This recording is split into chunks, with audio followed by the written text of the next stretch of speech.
மகாலட்சுமியை வணங்குகிறோம். அதிலும் அஷ்டலட்சுமி என்று அவளுடைய 8 வடிவங்களை முக்கியமாய் வழிபடுகிறோம்.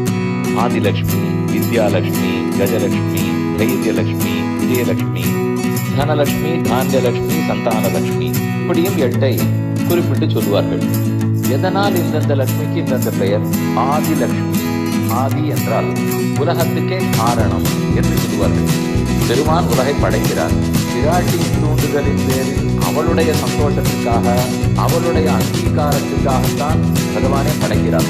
அதனால பிராட்டியினுடைய சந்தோஷத்துக்காக படைக்கிறபடியால் ஆதிலட்சுமி. வித்யாலட்சுமி, பகவானை அடைவதற்கு 32 வித்தைகள் உபனிஷத்துக்களில் சொல்லப்பட்டுள்ளன. அந்த உபாசன முறைகளுக்கெல்லாம் இருப்பிடமாய் அவற்றை நமக்கு கொடுப்பவளாக இருக்கிறாள். அதனால் தான் வித்யாலட்சுமி. கஜலட்சுமி, பார்க்கடலிலிருந்து அவள் உருவான போது 8 திசைகளில் இருக்கக்கூடிய பெரிய பெரிய யானைகள் எல்லாம் தண்ணீர் சொம்பு ஏற்றி அவள் பேரிலே பூமாரி பொழிந்து கொண்டு பன்னீர் சொம்பு தெளித்துக் கொண்டு வந்தாள். அப்படி கஜங்களான ஆனைகள் சூழ இருந்தபடியாலே கஜலட்சுமியின் பேர் வந்தது. தைரியலட்சுமி, நமக்கு தைரியத்தை ஊட்டுகிறாள்.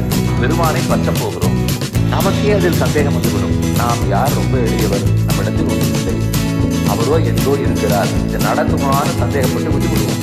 பெருமானுடைய திருவடிகளே நமக்கு தஞ்சம்ங்கிற உறுதியை கொடுக்கிறபடியால் தைரியலட்சுமியை கொண்டாடப்படுகிறார். விஜயலட்சுமி வெற்றி. எந்த வெற்றி? நம்முடைய கர்மங்கள் வெற்றி பெற்றால் நாம் சம்சாரத்தை திறந்து கொண்டே இருக்க வேண்டியதுதான். நம்ம கர்மங்கள் ஜெயிக்கக்கூடாது, பெருமானுடைய கருணை ஜெயிக்க வேண்டும். அவனுடைய கருணை ஜெயித்தால் என் கர்மங்கள் தொலைகின்றன அர்த்தம். அதனால அந்த வெற்றியை லட்சுமி தான் பெற்றுக் கொடுக்கிறாள். அதனால்தான் விஜயலட்சுமியின் பெயர். தனலட்சுமி, கண்டிப்பா ஐஸ்வர்யத்துக்கு அவள் தான் தேவதை கொடுக்க போகிறாள். இருந்தாலும் நமக்கு தனம்னா எது? முக்கமும் தட்டொழியும் தந்து உன் மணாளனையும் தந்து ஆண்டாள் பார்க்கிறோம். அதனால தனலட்சுமி பெருமானையே தனமாக நமக்கு கொடுத்து விடுகிறாள். தானியலட்சுமி, எல்லார் வயிறும் வாடாமல் நமக்கு ஆனந்தமாக உணவளிக்கிறாள். எது உணவு?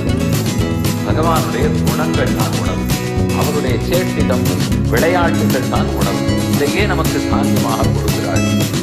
கடைசியா சந்தானலட்சுமி, மகாலட்சுமி கடாட்சத்தாலே நமக்கு குழந்தைகளும் பிறந்து மக்கள் செல்வமும் கிடைத்து அந்த மக்களுக்கு வேண்டிய பகவத் பக்தியையும் நம்ம மூலமே ஊட்ட வைக்கிறாள். லட்சுமியோருடைய கடாட்சம்